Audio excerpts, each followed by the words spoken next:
Hello and welcome to episode 33 of Gameday Gameplay, the sports segment of Console Space. I'm your host, Sean Colangelo. Joined as always by the man I envy the most in the wintertime, Tosh from Florida. What's up, dude? Not much, man. How's it going? It is going. You're probably watching some Sunday Night Football as of this recording, but we're not talking about that just yet. Mm-hmm. Speaking of, what's the score of that game, do you know? 13-3, I believe. I don't have it on, to be honest with you. So, 13-3 Detroit? yep. I like it. Alright, so this is going to be the final episode of us kind of predicting what we think is going to unfold in the NHL. And Uh-huh. we saved the Metro Division for last, so let's talk about what we think is going to happen this year. Sounds good. So, same format. Going from last to first, and what I think their teams are going to finish. So, Yes, sir. uh, team I think that's going to finish last in the Metro, I have the Islanders. Yeah. They didn't do too bad last year. 35, 37, and 10. That was good for 80 points. So, I mean, it's not. They obviously didn't make the playoffs, but they weren't the bottom of the league team. But they lost Sean Tavares in the offseason for absolutely nothing. He just walked and signed with another team, and they did not replace him with anything even remotely close. I mean, in terms of what they added, they did get Komarov. They did get Matt Martin back. They got Robin Lehner in net. Wait, Valtteri Filppula. where was Matt Martin? I think he went to Colorado. Oh, I didn't even know that. Colorado. He went somewhere, but they re-signed him in this offseason. But they got Filppula and they got Kuhn Hockle from the Pens. Uh, there's some decent players there, but nothing's going to replace Tavares' production. Even close to replace Tavares' production. Yeah. Um, Yeah, the Islanders yeah. have just been kind of a mess. I mean, obviously you have the whole arena situation. Mm-hmm. Now apparently they are building a new arena back out on Long Island, and they're gonna play a handful of games at their old arena this year, aren't they? I think so. Yeah, so The I one think that's like basically something. falling in on itself. Yeah, I think something like maybe 15 home games are gonna be at the old Nassau Coliseum. Um, But yeah, I don't know. They just seem kind of like a franchise is somewhat in disarray. I mean, not quite to the extent of Ottawa, but it seems like they might be getting there. Yeah, they're up there. I mean, anytime you can lose a player of Tavares' caliber, at least Ottawa. I mean, I know they didn't get a lot for Carlson back, but they got something. Like. Well, now, what do you make of this? Because some industry analysts and whatnot put put that on Tavares. They think that he should have made it more evident that he intended on leaving so they could trade him to get something for him, but I don't really know how much of that's on the player. You know what I No, mean? it's not the player's responsibility to tell you what he wants to do. Yeah. On top of that, the organization had plenty of time to get their shit together, get an arena. You know what I mean? Like, why would Tavares Right. want to stay there? Yeah. Now, I wouldn't blame him. Yeah, exactly. I don't put it on Tavares at all. If I was Tavares, I would have gotten out too. That said, they weren't necessarily really winning with Tavares anyway, even so, Yeah. and they didn't really look like they were going to be building toward a better roster that much. So on that end, I don't even blame Tavares either because he went to a much better team in Toronto. So It's looking like we might be getting back like the old school Islanders that were like so bad and they would just like start line brawls with the Penguins. So that ought to be interesting. yeah, having guys like Clutterbuck, Martin, Suzuki, Komarov, doesn't really hurt that either. Yeah. But speaking of, let's talk about their lines. Their first line looks like it's going to be Lee, Barzal, and Eberle. Now, don't get me wrong, Barzal, what he did last year was special. Like that was a hell of a rookie season. That said, that was with JT drawing all of the first pair defensive responsibilities from the other team. Is he going to be able to replicate that success when he is their without a doubt number one center, their number one player? Yeah, I That's mean, the question. he's gonna have a pretty damn good year, but it's gonna be much more difficult Yeah, without JT there. So for sure. Now their second line, they have Beauvillier, Brock Nelson, and Josh Bailey. Kiefer Bellows, Kovar, and Komarov on their third line, and then Matt Martin, Zekas, and Clutterbuck on their fourth line. Um, I mean, realistically, on paper, it's not the worst roster I've ever seen, but again, I just don't think a lot of these guys are going to have much to play for. You know what I mean? yeah, Um, yeah, for sure, man. the one thing they do have going for them is they did just get Barry Trotz as their coach. Oh yeah, So, we'll talk about that a little later. mm-hmm. An interesting decision by the Capitals. We'll get there. But on defense, they got Nick Leddy, Johnny Boychuk, Thomas Hickey, Ryan Pulak, Jonathan Tays, or not Jonathan Tays, Devin Tays, sorry. I saw Tays and immediately went there. And Pellick. And then they have Leonard and Grice in net.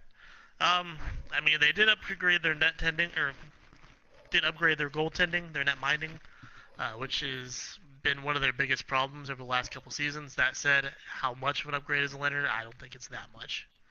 Um, and they've got a pretty aging defense there. Letty's still a really good defender, but Boychuk's past his prime. Hickey's getting there. Yeah, it doesn't look like a great roster all around. Yeah, pretty pedestrian, as they Yep. say. They get 9.6 million cap space, but I doubt they're gonna be making moves. They're probably gonna be sellers toward the deadline, moving guys like I know Andrew Ladd's on his last. I don't have Ladd on here because he's injured, so he won't be on the opening night lineup. But he's probably. I wouldn't be surprised to see him traded at the deadline if anyone will take his contract at this point. So Yeah, I don't know, man. It's a rough one. There's not gonna be a whole lot they can do. I guess they're gonna try to hope to draft well, yeah, but you know. yeah. I mean that's basically all you got. Yeah, it's really rough when you lose a guy like Tavares. You know what I mean? Like it just that set their franchise back about 10 years, really, realistically. I mean, they have Barzal, but they really need that second piece, and they're not going to get that for a while. Right. But Oh, moving Long on. Island. Well, not going down much further down the road. I have the Rangers finishing seventh. Okay, yeah, I could see it. They are in the middle of a full-on rebuild. They're not even hiding that fact. They basically told their fans that last year. 34, 39, and 9 last year, 77 points. Obviously missed the playoffs. Quiet off season. Really, the only thing I saw that they did that involved roster players was they traded Comfer for Adam McQuaid from Boston. So shoring up the defense a little bit there, but not an overly drastic move. Um, Looking at their lines, we've got Kreider, Zibanejad, and Buchnevich on their first line. Um, that's not a bad first line. I really do like Zibanejad. I think he's a really good center. I think he's probably more ideal as your two center though. And Yeah, he is not a. Yeah. yeah. Second line they got Spooner, Hayes, and Zuccarello. Nemesnikov, Chittle, and Meskinen on their third line, which I think are all Chittle and Meskinen are fairly new players. I think they're either rookies or prospects who are finally coming up. And then VC Anderson, Elias Anderson, and Fast on their fourth line right now. I wouldn't be surprised. I don't think Elias Anderson's going to stay there. I think he'll probably move up to second line minutes soon because he's their he's the guy they took it 2 years ago with like fourth overall or whatever they took him at, and they're really high on him as a prospect. So All right. uh, on defense, they got Brady Shea, Kevin Shattenkirk, Smith, McQuaid, Stahl, and Anthony DeAngelo. They still got Lundqvist in net, and Georgiev is backing him up. And they're pretty up against the cap for a team that's in rebuild mode. They have 2.3 mil in space left. Looking at their roster, man, I mean, I don't know. I guess they could. It's not the worst team I've ever seen put to paper, but I also don't think they're in any way, shape a cup contender. So even if they are a bubble team, I still think given that they already committed to the rebuild, they'd still go that route. You know what I mean? And probably be sellers at the deadline more so than anything else. Yeah. Do you the moves they made last year at the deadline? To me, Uh-huh.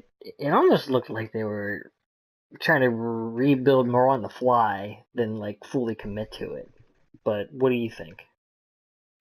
Uh, I don't really see it.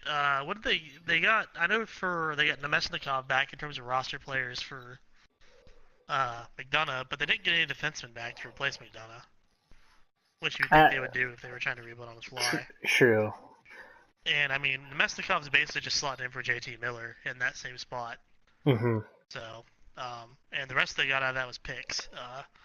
I know they got Spooner back for Nash, but kind of the same thing. He just basically is filling their roster spot, and the rest they got back was picks. So I think they made sure they got a roster player back so they could stay somewhat in contention. I think that was more of. I really think what they were trying to do there is they didn't want to rush their young guys and have to have them play when they weren't ready. So they wanted to get roster players that could play right now back, so that they didn't have to fill their spots with guys like Anderson and Eskin and Chittle, guys that weren't necessarily ready there. But I mean, I guess I see where you're coming from with that, but I think it's kind of a mix. I think they were looking at the future, but they also just didn't want to be completely taking their team down to like the depths of the league that they could. So Yeah. um, I don't know though. I just look at this roster on paper and I just don't see it being a very good team. When your best player on offense is Benajad, I mean, like I said, I really like him. I think he's a good player. I don't think he's going to carry you very far by himself though. No. No. He. So Yeah. They and plus, I mean, one quiz is not getting any younger. Um, oh that's not yeah, going to help their that's case either. no, So. no. But Yeah, I agree, brother. all right, moving on. Number 6, I have Carolina. And it hurts me to do this because I keep wanting them to turn the corner. Even though they're a divisional rival of ours, I keep wanting Carolina to finally have that year they're supposed to have where they're supposed to improve, but it just hasn't happened yet. Yeah. They had a decent season last year, 36, 35, and 11, so they were above 500, 83 points, but that's not enough to get you in the playoffs, and they didn't get in the playoffs, especially not in the Metro. It's not as good as it has been at times, but it's still pretty damn competitive. So um, they had a busy offseason. I don't necessarily call it a good offseason, but in terms of what they added Dougie Hamilton and Michael Furland in a trade with Calgary. They also added Svechnikov through the draft when they lucked into that second overall pick, which is a huge deal for them with that lottery win. But um, going out though, they lost Hannafin and Elias Lindholm to Calgary in that trade.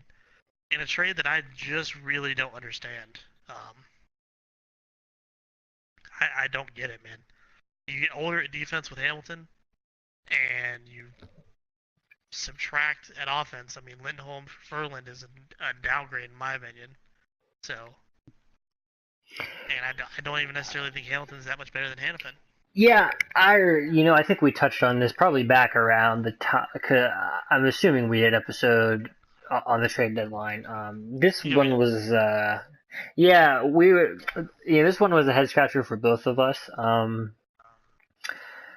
Carolina, you know, they had, they, I guess you could say they're still kind of in the process of rebuilding, and so that's why I didn't really understand why they would trade away young talent like that. Yeah, I mean, I guess maybe I don't know if their thing was they felt like they almost had too much.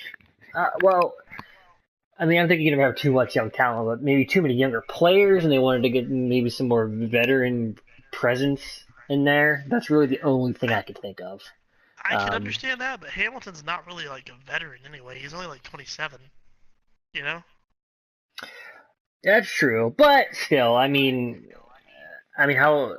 old's Hannafin? Like 22, 23. 3, something like that. Yeah. Yeah, I mean, really it young. doesn't seem like a huge difference, but like Hamilton is kind of like just entering. I don't know. I mean, I would say most guys' prime is probably what, like 26 to maybe 32, 33, something like that, right? I mean, that's Yeah, ish. yeah, Um, probably.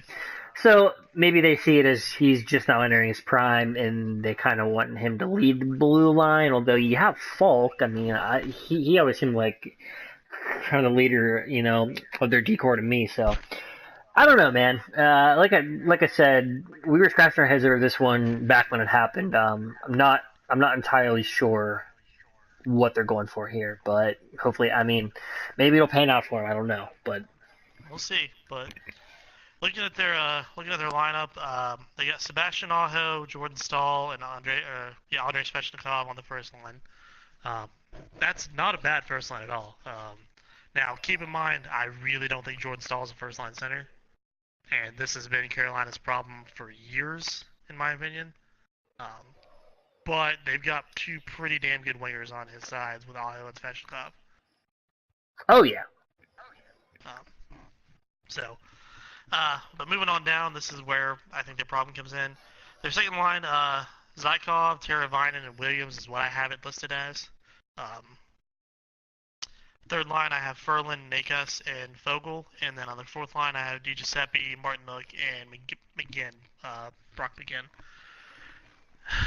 They've got some decent wingers. Like I said, Aho and Svechnikov are a really good first pair of wingers. Zykov and Williams really aren't bad. Ferland isn't bad on the wing of the third line. But their problem is just down the middle, man. I mean, Teravainen is not really a natural center. He's probably more comfortable on the wing, but after that, you've got a untested rookie in Nikas, and then the only other center you have on the roster is Martinuk. They really have nothing down the middle. well, that's a bit of a problem in the NHL. Yeah, Outside of goaltending, centers are probably the most important position. So, yeah, for sure, um, for sure. not somewhere And you want to be lacking. I can't think of any team that's won the cup in the last probably decade that didn't have a really good one-two punch at center. Um, Yeah. maybe you could argue the Hawks, but I guess probably Kane really having a winger at Kane's level kind of made up for them not having that second center. Right. And I mean, I like Aho, I like Svechnikov, but they're not, Patrick Kane 2010, Patrick Kane 2012, Yeah, exactly. So, um, yeah, we'll just have to see. Where they are really good though is their defense. I think they have probably top three defense in the league. Slavin, Hamilton, Calvin DeHaan, who they did add in the offseason. I forgot to put him on the additions. Calvin DeHaan, Justin Falk, Hayden Fleury, and Brett Pesce. That's a damn solid top six. Oh yeah, not bad at That's all. about as good as it gets. And then in net, this is probably, other than center, their biggest weakness. Scott Darling, Peter Mrazek. Yeah, I mean, I don't It is know. what it is. It's those are two guys that you just don't know what you're gonna get. You know, Yeah, and they're both it probably better suited as backups. yeah, it wouldn't shock me if one of them to go like undefeated or win no games at all. So, like, who knows? Yeah. Yeah, I think that's probably, like I said, outside of their center depth, their biggest question on their roster is definitely what they got going on in net. One thing they do have going for them is a ton of cap space. I mean, Carolina's never a team that spends the cap anyway. They are a small market team, but they have 15.2 mil in cap space. So they Wow, have a really? lot of room. Yeah, Jesus. yeah. Well, you gotta think Aho's still on a rookie contract. Svechnikov is, Zykov is, Teravainen's only making like 2 mil. Nikas, Fogel, all those guys are on rookie contracts. Fleury is. I mean, they're really only paying their defense and Jordan Stahl. Way too much money to pay what Jordan Stahl is, but He still makes what, 6 mil, right? 6 mil. That really Uh, isn't looking as bad nowadays with what some yeah, guys I are getting mean, paid. like But when as they the signed cap that has, contract, it looked bad. Yeah, like as the cap has gone up, it's not too horrible, but I still don't think he's quite worth that. But it is what it is. Yeah. Uh, but that's Carolina. Moving on to fifth, and this might surprise you, Sean. I have our good friends from slightly to our west, Columbus. Okay. Um, and I'll explain this here in a minute. They did go 45, 30, and 7 last year, 97 points. They made the playoffs. They were third. They were third, right? No, they Yeah. made a wild card spot. No, yeah, because Philly passed them and took third. Yes. So they Correct. played Washington in round one. They were up 2-0 to Washington. We won both games in Washington and then got swept at that point. Yeah, 4-0. they were set up about as pretty as you could be, and they're now the only team in the league that hasn't won a playoff series. So, Mm-hmm. Columbus. Sure are, sure are. What they've done this offseason, they added Riley Nash at center, depth add. Anthony Duclair, same thing. What they lost Ian Cole, which I mean they didn't have him for long. They got him at the deadline last year, but they still didn't bring him back. They also lost, and help me out because I didn't write him down, but I know his name. He's a fourth line player for them. He always scored against the Pens. He's the guy that cross-checked Kuhn Oh, in the face. Matt Calvert. Matt Calvert, yeah. They lost Yes. Matt Calvert. He went to Colorado. I forgot Right. to write him down here, but I remember that happening. So, Yep. um, what I have on their lineup, I mean, they do have a good lineup. And I'll explain why I have them at fifth here in a minute. But Panarin, Dubois, Atkinson is on their first line. Dubois is really coming into his own as a player. He's starting to become a really good center. Panarin, we've seen what Panarin is. Panarin's an all-star. There's no doubt Yeah. about it. Atkinson, he had an off year. He was a 30-goal scorer. He had a real bad year last year. We'll just have to see if he can recover from that. Second line, I have Foligno, Winberg, Bjorkstrand. One thing I will say is Bjorkstrand had a hat trick in the preseason against the Pens the other night. I don't know if you saw that. We beat them 7-3, but he scored all three of their goals. So he's looking like he might end up being a pretty good top six winger. We'll just have to see. Uh, the third line, I have Vitaly Abramov, which is a rookie, Riley Nash, and Josh Anderson. And then on their fourth line, Boone Jenner, Brandon Dubinsky, and Davidson. They're paying Jenner and Dubinsky, I think, like close to $9 million combined. And they're both projected to be fourth line players right now. Really? I mean, I'm not shocked to hear that with when it comes to Dubinsky because he's just been atrocious. But Mm-hmm. what's up with Jenner? Like, is he really falling that far out of favor? I don't necessarily know that it's that. I just think the three guys above him are better players. I mean, he's not going to pass Panarin. Right. He's not going to pass Foligno because he's their captain and they think real high of him. I guess if Abramov doesn't work out because he's a rookie, they would put him on the third line. But the thing is, Abramov is more of a goal-scoring sniper type player.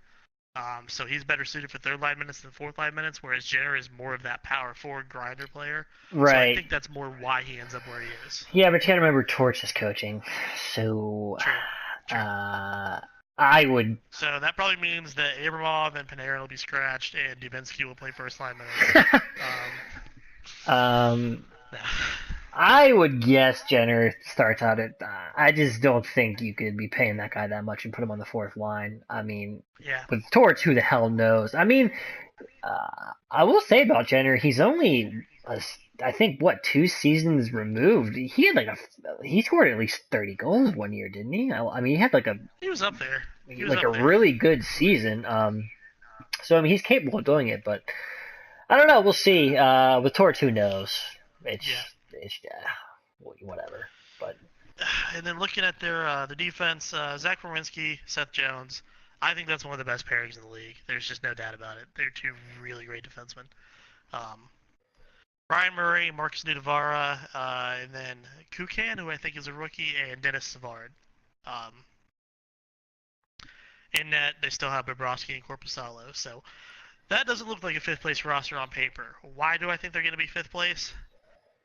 Panarin is on the last year of his contract. There are no extension talks.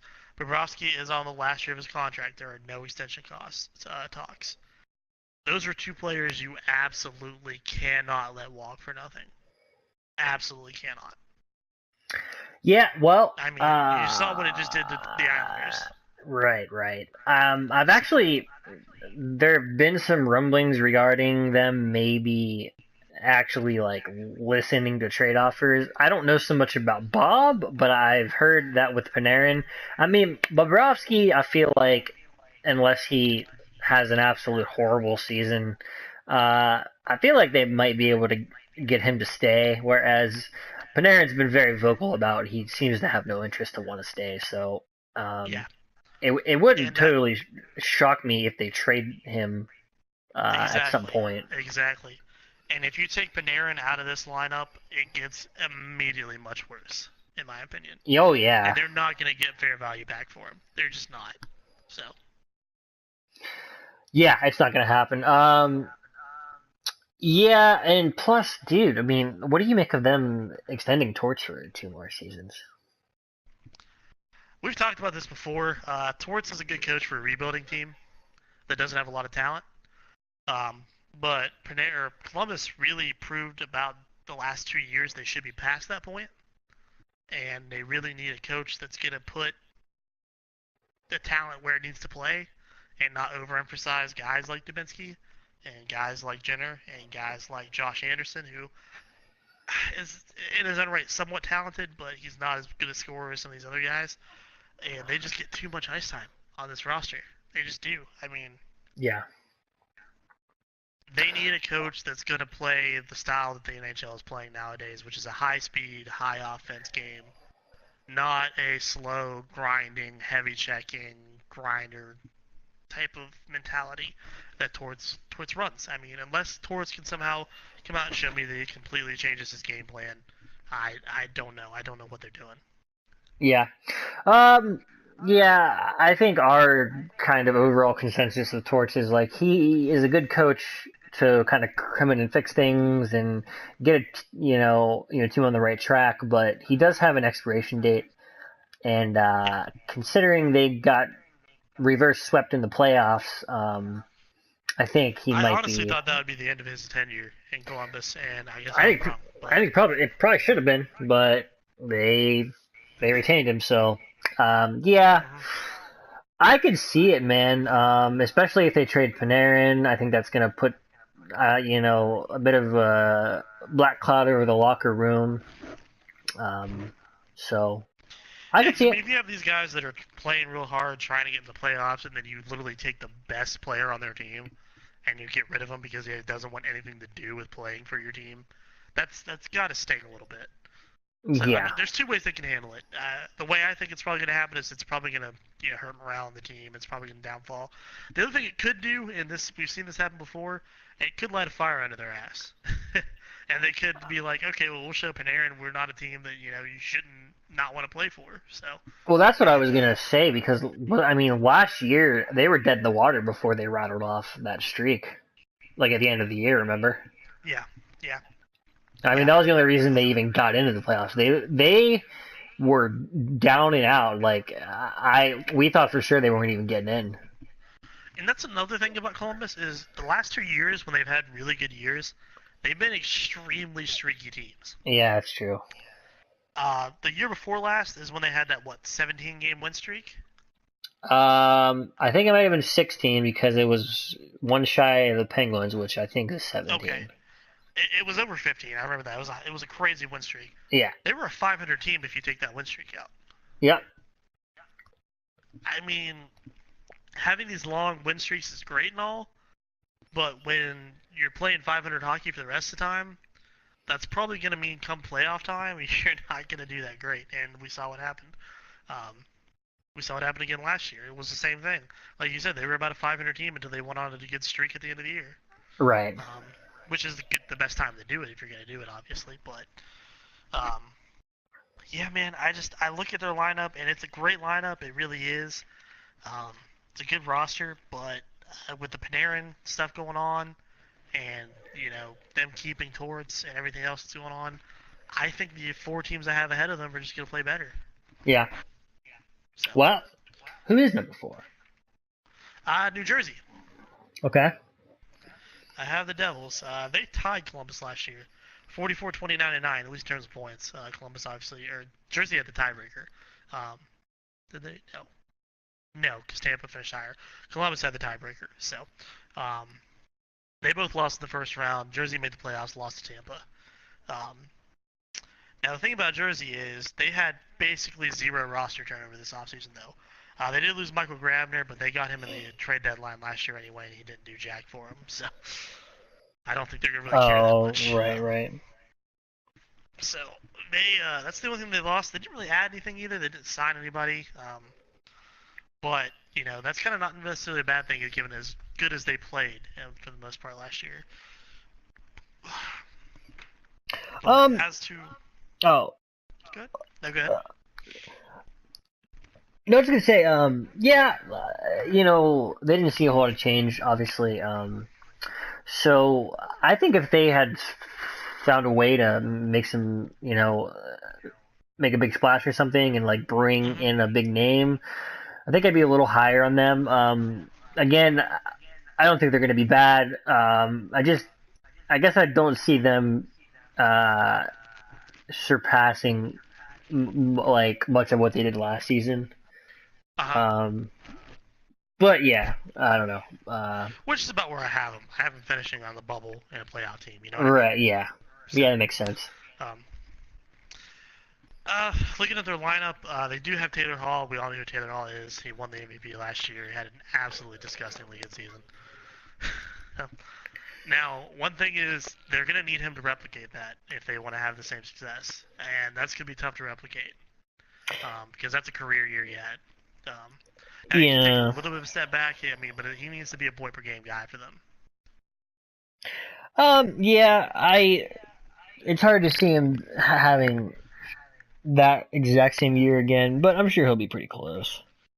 Yeah, yeah. The first line, they got Hall, Heeshear, and Wood. Heeshear will benefit from another year in the league.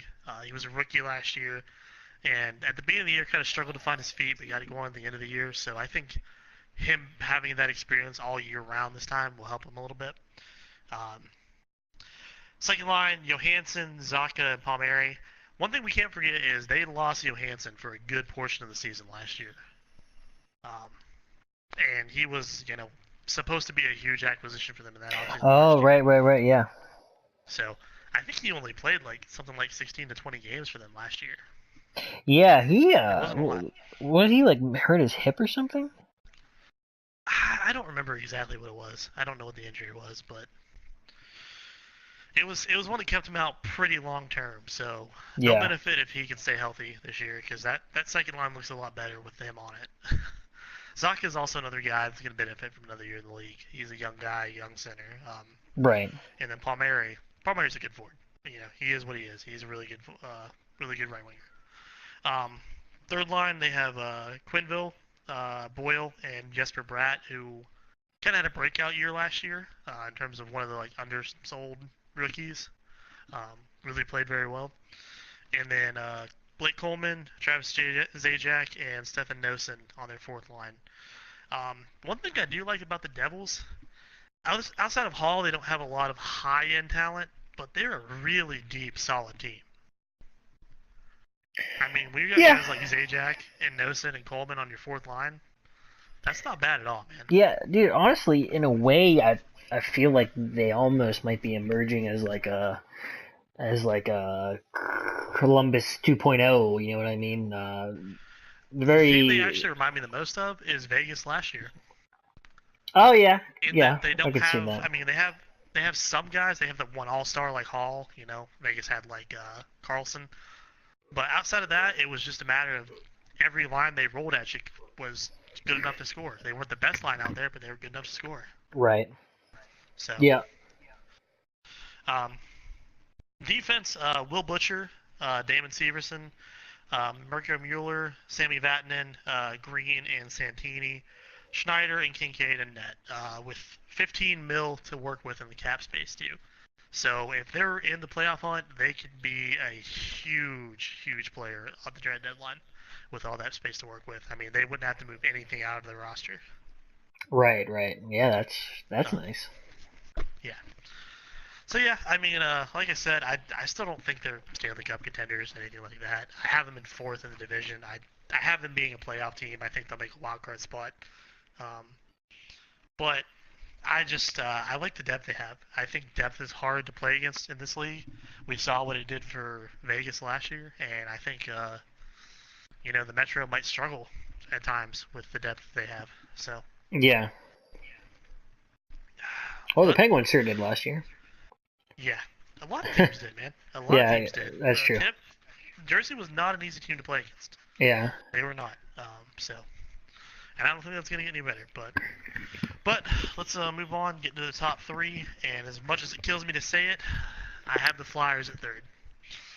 All right. Um, which is where they finished last year. 42, 26, and 14, 98 points. They beat out the Devils by 1 point there at the end, and Columbus even. They lost in round one to our good friends in Pittsburgh, um, and their good friends in Pittsburgh, I should say. Um, but the reason I have them in third is I think they made a really good move this offseason in re-signing James Van Riemsdyk. Yeah, I don't know about the money, but he's a good player. Yeah. Well, I mean, the money is going to hurt them toward the end, but right now he'll be good for them. Yeah. Um, in terms of looking at this season. The only thing they really lost, the only roster player I could find was Brandon Manning. He went to Chicago, so Okay. and I mean, realistically, the less time Manning's on the ice for you, it's probably a better thing. So, Yeah. um, but if we look at their lines, one of the reasons I have them so high is they have a really good top six in offense. Giroux, Couturier, and Konechny, and then JBR, Nolan Patrick, and Jacob Voracek. Um, that's pretty disgusting. I'm not even gonna lie. I hate the Flyers, you know I do, but man, that's gonna be hard to match up against. Yeah. Uh, where they suffer a little bit is in depth. Their third line, Lindbaum, Lawton, and Simmons. Simmons is a good player to have on your third line. There's no doubt about that. But Lawton and Lindblom, probably not ideal third liners. You probably want a little bit better there. Yeah. Um, and then Rafael Vorobyov, I don't know who he is. He must be a prospect they have. I've not followed him really. And Jordan Wheel on their fourth line. So it's not the worst out there, but there's teams that have better depth in terms of this bottom two. So they're going to really rely on those top six guys to get it going. On defense, they have Provorov and Gostisbehere, which is a really good pairing. Then they got a really young defense with Sanheim, Myers, Hag, and Gudis. Besides Gudis, obviously. Elliott and Alex Lyon in net. So. Yeah. I don't know, man. I don't know that I'm as high on him as you are. I could very easily see them, being surpassed by the Jackets or New Jersey. Mm. Yeah, just because they really didn't change a whole lot aside from JVR. I mean, yeah, that's a good signing by them, but Mm-hmm. it wasn't. I mean, scoring wasn't really their problem. You know, their problem for basically for the entire existence of their franchise has been goaltending, and Yep. they still just won't fix it. Yep. And that's still the biggest question mark in their team is their Yeah, goaltending. and then outside of that Now, top pairing, that blue line does not scare me. So, um, you know, yeah. but Now I think guys like Sanheim and Hag are going to benefit from another year in the league because they were sure, rookies last year. But yeah, I see what you're saying with that. One thing we do have to watch out for is they supposedly have the best goaltending prospect in Carter Hart. hmm How soon does he make that roster? It could be up to this year. We just have to see. And if he comes in and plays in the club everyone thinks he can, that could all of a sudden fix their goaltending problems. Now, it's hard to rely on a rookie goaltender. Goaltenders in general are, players that take a lot longer to develop most of the time. Um, it's not really unusual to see goalies being 25, 26 when they first start getting time in the NHL. You know what I mean? So, Right, right. um, Yeah. Um, yeah. I think, I think they're getting there. I mhm. think, but I mean, obviously, I see them making the playoffs, and it's not even outside the realm of possibility. I could see them, upsetting a Washington or a Pittsburgh. It's not that far fetched. Yeah, Um, I just still think they're still a couple years away from that consistent from like being a consistent threat because much like the Blue Jackets, they're very streaky as well. I yeah, mean, yeah. last Now, season they had what like a 10 game losing streak and then like a 10 game winning streak. yeah, It's like so. But yeah. Now I have them. I have them at third. I don't think they're going to be a threat come the playoffs, and the reason is that depth. When you're in the playoffs, you're going to play teams that also have good top sixes. And if you don't have the depth behind that to make up for it, it's going to hurt you. And that's going to be where Philly's problem is. And that was their problem with the Penguins. The Penguins were just a deeper team than them last year. I mean, you saw what Couturier and Giroux did to us. Well, not, Giroux not so much, but Couturier lit us up that entire series, dude. He lit us up. But we just had more guys to throw at them that could light them up back than they did at us. So uh, wait, what were what were Giroux's numbers in that series? Because for I think he had like 3 or 4 points. It wasn't great. He didn't do that great. But I know Couturier had like 7 or something in 5 games. So yeah, um, um, yeah. Again, they're just so streaky and Elliott. yeah, What do you? I hear you. I hear you. It's Now, keep in mind, I still think that even though I have them in these spots, I think that the gap between where I have Columbus in fifth and where I have Philly in third is going to be like no more than 5 points. yeah. You know Oh what I mean? yeah. I mean, And it's gonna be a log it's a jam as very real always. possibility that all 5 of them can make the playoffs, depending on what the Atlantic does. Right. So, Yeah. um, yeah, I mean that's what happened last year, so it could happen. But yeah, I don't. I hear your concerns. I see what you're saying. I don't disagree with you even. I have them there, but I definitely don't think that it could end up being the reverse, and it could be Columbus, Jersey, Philly, and I wouldn't disagree with you either. So, Yeah. um, but they do have 9.8 million cap space to play with though, so that's nice. That'll help them out if they are a contender and they want to make some moves. But I don't know. They've never really been the type to really make big deadline moves, at least the time that I've watched them. I hope they don't get Panarin. Jesus. I don't think they would. I mean, what are they going to do? They're not going to take Giroux off the left wing. They're not going to take JVR off the left wing and Yeah. where he Right. played. Right. So, Right. Right. so if they got Number. anything, I think it would be defensive help or a better third line center. That's where they need it. Mm-hmm. Number two. Number two, you're going to like this one. I have Pittsburgh.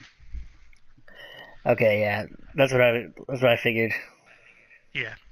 47, 29, 6, 100 points last year. Lost in round two, obviously, to Washington. That hurt. But um, pretty much the same roster they filled last year. The biggest add that they got was Jack Johnson on defense. Um, depending on who you ask. I mean, there's a lot of people that aren't happy about that signing. But they also brought back Matt Cullen. They signed Derek Grant. And then they lost Tom Kuhnheikel.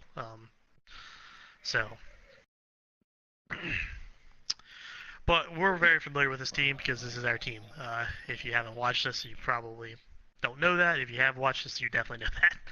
We are Pittsburgh Penguin fans. We have been for quite a while. Uh, let's tell you what. Let me have you start with this one. What do you think their lines are going to be since this is our team?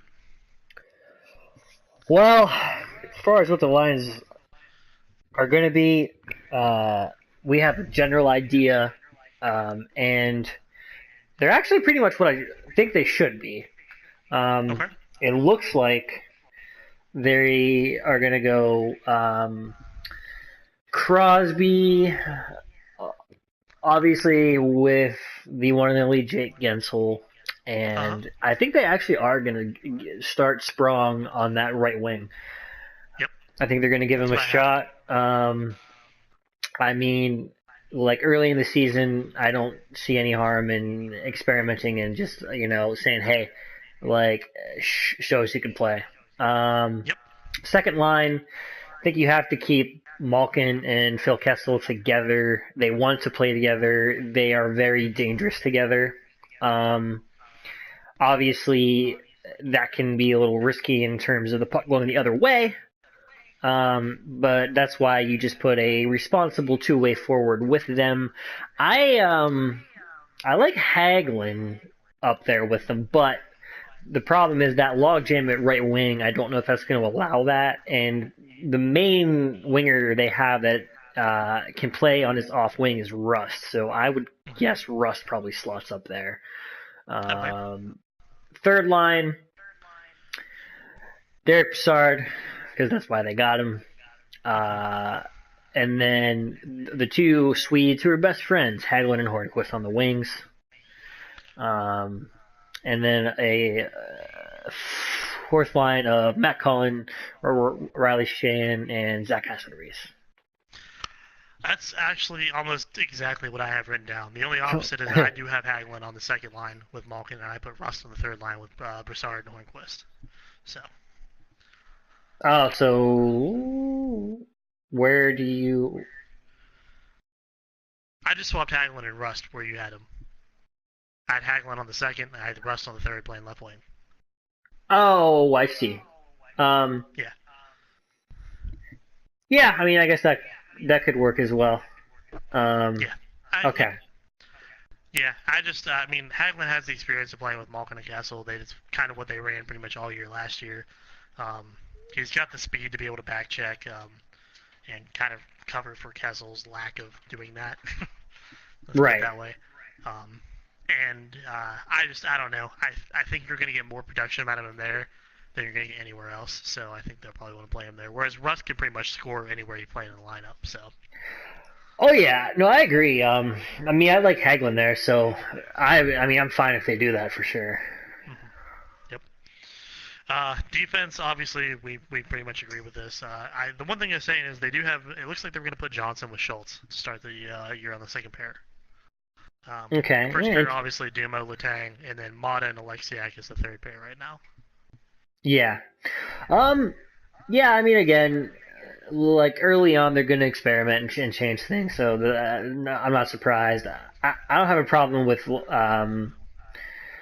letting them start Johnson there and see what he can do. I mean, obviously, worst case scenario, you just move him down.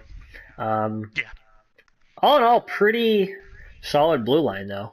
Um, yeah, yeah. It's better no, than what a lot of people thought it would be. yeah. Brian Dumoulin's really coming to his own. Oh yeah, yeah, he's awesome. If you told me 3 years ago what Brian Dumoullin would be today, I don't think I would agree with you. But Right.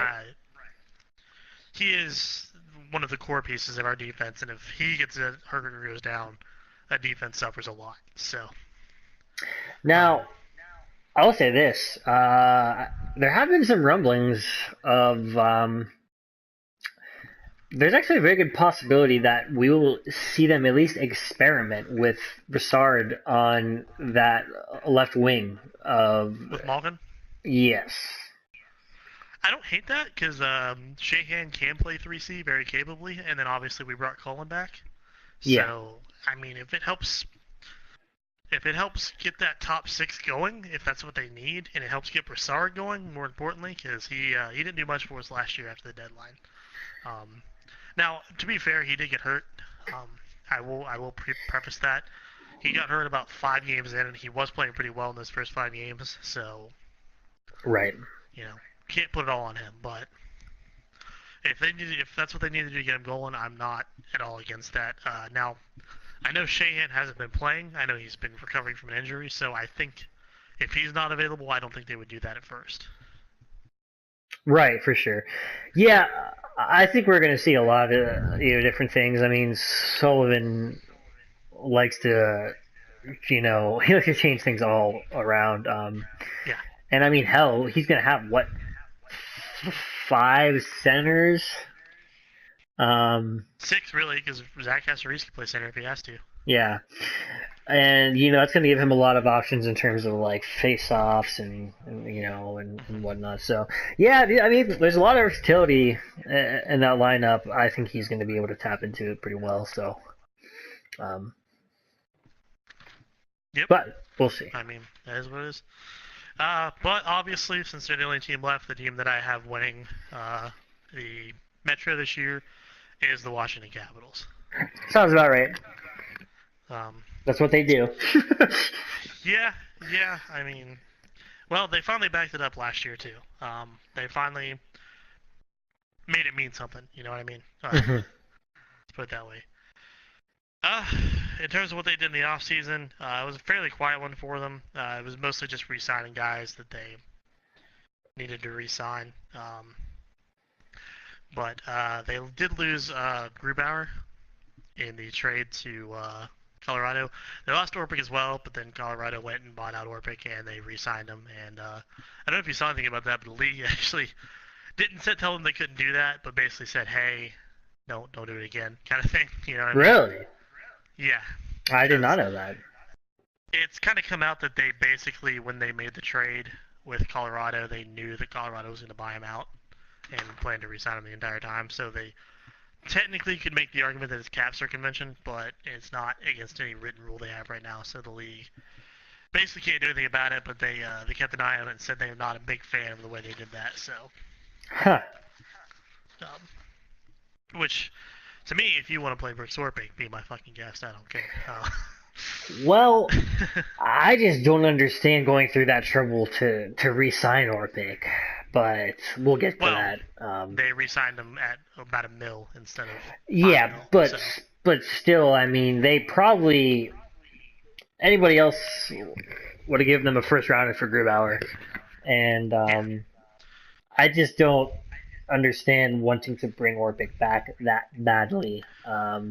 I think you can live with him walking, but I guess they couldn't, so whatever. But Now, the only other loss they had, and this isn't a player, but I put it on here because it's important to note, like we already talked about, they lost Barry Trotz.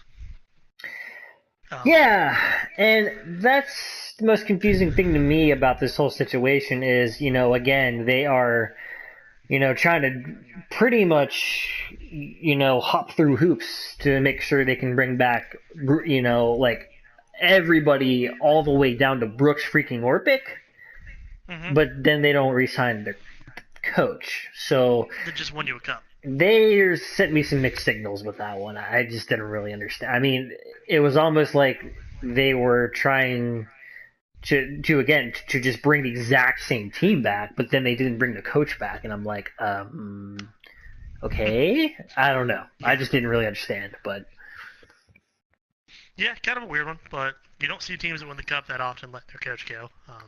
yeah. And plus, like, he's not like a player. Like, there's no cap for the coach. You can pay whatever you can pay him whatever he wants. So I just yeah. Yeah, I get it. I'm right there with you. But looking at their lineup, I mean, it's pretty much exactly the same as they had last year. Yeah. Obi, Kuznetsov, Wilson on the first, Verana, Backstrom, and Oshie on the second. Burakovsky, Eller, Connolly on the third. Stevenson, Boyd is the only change they have as a rookie coming in. Oh yeah, And because Smith Pelly on the fourth. right. Okay. And the blue line is Kempney, Carlson, Orlov Niskanen, and Juice Bowie. One of the things I think they're going to do with Orpik, the reason I brought him back, I think they're planning on, unless there's an injury, not playing him every night and just using him as kind of a locker room guy. You know what I mean? I see. Much like what I think the Pens will probably end up doing with Cullen Right, if they don't end up moving Broussard to the wing. So, but yeah, and then Holtby and Samsonov and net. Some people have Copley there, but they signed Samsonov and they're not going to not play him, at least in a backup role. Right. They are up against the cap, though. I mean, as up against as they can. 824K left with that roster right now. So. Dang it. Yeah. So they're not making any moves unless they move somebody out, and right. they don't really have anybody to move out. So. Yeah. Yeah, dude. I'm pretty much with you. I mean, the Caps almost always win the division, so even in spite of the fact that I think they're probably going to have a old cup hangover, that like very easy to see them starting slow. But even in spite of that, I'm sure they will end up winning the division. It wouldn't shock me if they did slip up a little bit and actually come in like second. But either way, they're going No, to be up there. it wouldn't absolutely shock me either. Yeah. But I mean, the Pens are notorious for a team that doesn't really care about the division, the standings. Basically, the Pens, it's get in and we don't care. Right. So I don't necessarily think they are going to be the team that would pass them for first right there. And I don't see any other teams behind them passing them. So. Yeah. But yeah, that's what I have. The Capitals, the reason I have them first, like I said, they're the Stanley Cup winners. They're bringing back pretty much the same identical roster that they had previously. Like I said, the one thing that has me worried is the fact that they don't have a coach. And what is that first-year coach going to do? Yeah. I don't know, man. The first-year coaches are a crapshoot. We saw guys like Gallant and Patrick Waugh come in and have great first years, then we've seen other guys that have come in and been absolutely terrible. So. Right. Yeah, I guess we will just have to see. Not too long from That's now. That's it. But we'll do this real quick since we have all 4 of them done now in the divisions. What do you see as your Stanley Cup final, and who do you have winning it? Oh boy. Out of the West, I really think I got to go with Winnipeg, man. I think Nashville has kind of had their cracks, and obviously the Jets beat them anyway. Yeah. I don't think Winnipeg is going to, run into that freight train that was the Knights, who, for whatever reason or another, just were not going to lose.